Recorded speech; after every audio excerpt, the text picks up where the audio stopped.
এই বিশ্বটাকে নষ্ট করে ফেলছে কয়েকটা জিনিস। এক নাম্বার, বস্তুবাদিতা, মানে মেটেরিয়ালিজম, বস্তুবাদিতা। বস্তুবাদিতা কি জিনিস? মানুষের জীবনের লক্ষ্য এই দুনিয়াকে করে নেওয়া, বাড়ি গাড়ি টাকা পয়সা স্ট্যাটাস। একটা ফ্ল্যাট কিনেছি, আমার লাইফ সাকসেস। ফ্ল্যাট কিনেছি, একটা আরেকটা লাগবে।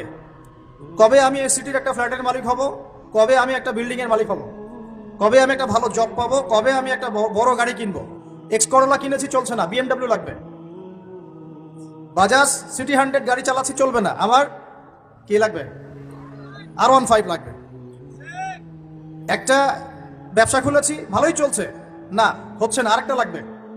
একটা প্রজেক্ট চলছে না, আরেকটা লাগবে। এতটুকু ক্ষমতা পেয়েছি, আমি সন্তুষ্ট হচ্ছি না, আরো লাগবে।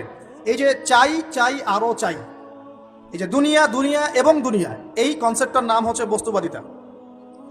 বর্তমান পুরো বিশ্বটা দাঁড়িয়ে আছে